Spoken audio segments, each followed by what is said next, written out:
Hi everyone, I'm Dr. Nathan Clough from Arms and Armor and the Oakeshott Institute. And today I want to talk to you about the thickness and flexibility of medieval swords. And so this is a topic that gets a lot of attention. There are a lot of strong opinions out there about how thick and how rigid a sword should be to be considered authentic. And unsurprisingly, the story is not a simple one. Right? Over a 1,000-year period, we see a bunch of different kinds of swords, right? Some of which are very thin and some of which are quite stout and rigid. So I have here a bunch of swords from the Oakeshott Institute collection. They're swords that Ewart Oakeshott collected during his life. I have a 11th century or 10th century Viking sword, a 12th century knightly sword that we think was on Crusade, two 13th century knightly swords, a 15th century arming sword, and then a late 15th or maybe early 16th century longsword, and finally a 18th century backsword, and a couple of rapiers too. I'll do those in a separate video though.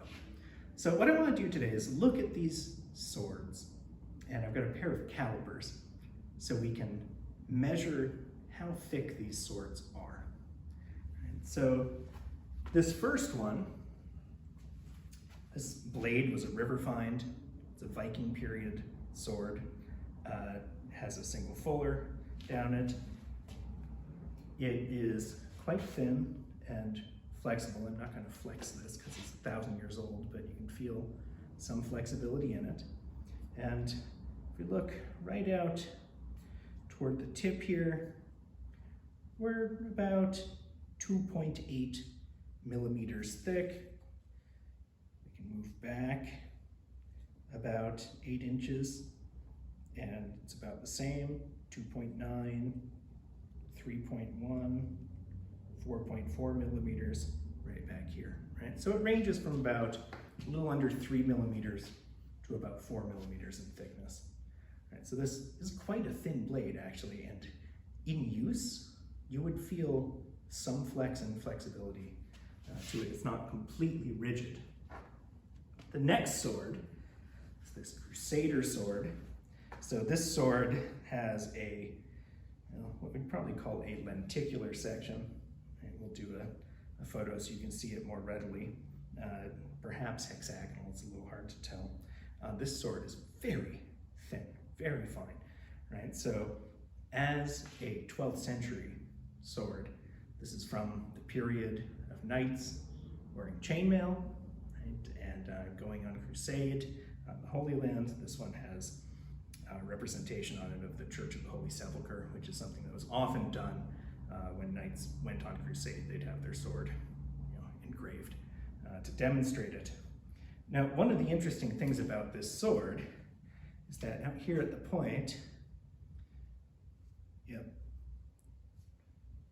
way out at the point, 1.5 millimeters is the thickness of the blade. Move back about 6 inches, 2.4 millimeters, 3 millimeters about halfway down, and 3 millimeters is about where it stays. This sword is quite flexible. Again, I'm not gonna particularly flex it because it's really old, right? But if you were fighting with this, you would feel substantial flexibility in this blade. And it was always this thin, right? The engraving is still here. It's not like it has corroded down from being twice as thick or anything like that. So during the period of chainmail, this is a very thin sword. Now, not all swords from this period were super thin, right?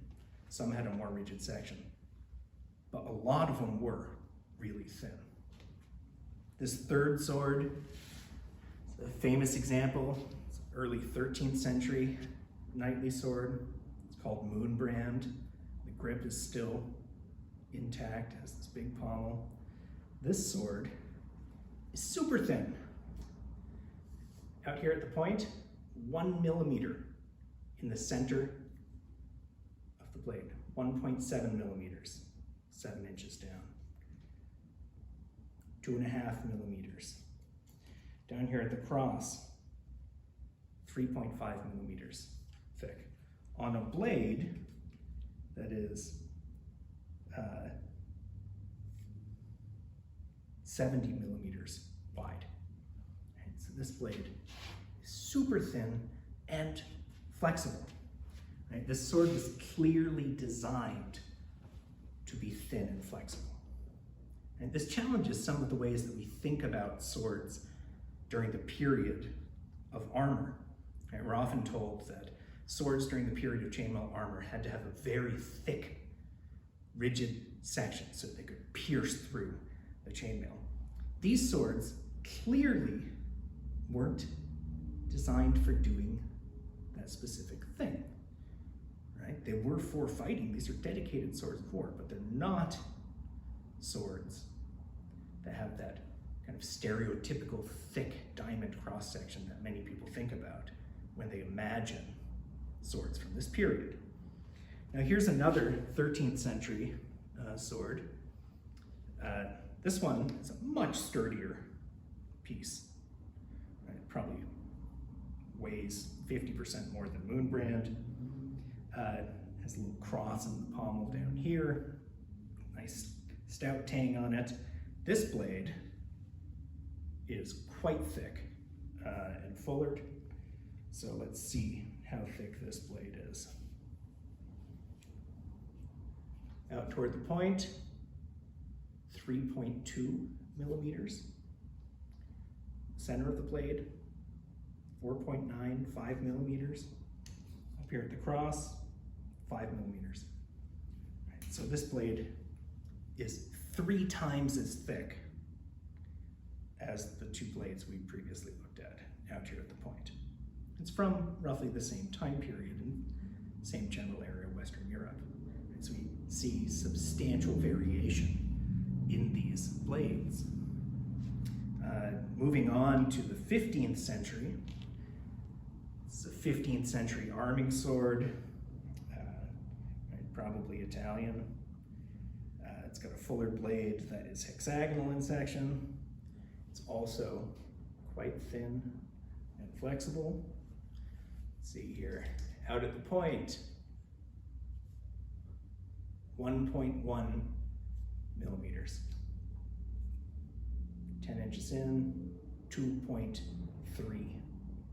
millimeters. 3.6, and at the cross, 5.4 millimeters. This blade is thin and flexible. Right? If you were fighting with this, you would feel some flexibility and movement in it. Moving on to the longsword here, dating from around the year 1500, maybe a bit earlier. And this is the sword similar to what many people who do historical European martial arts would use. This sword is more rigid than the others, than some of the others. 3 millimeters thick out toward the point, 3.8 around the middle, 5 millimeters thick at the cross. Right, so this one is a bit more thick, a bit more rigid with that diamond cross section. Next, we have a Scottish backsword from, well, I'd say early 18th century, early mid, signed Andrea Ferrara. And this one is a fillet knife. Right, so this sword is 1 millimeter thick, an inch from the end. 1.5 millimeters thick, 10 inches from the end. Then we start to get the back of the sword developing more spine, 2.6, 4.9, 5.5 millimeters at So we can see that there's a lot of variation in the thickness and rigidity of medieval swords. Now, what does this mean? Well, we'll explore it here further.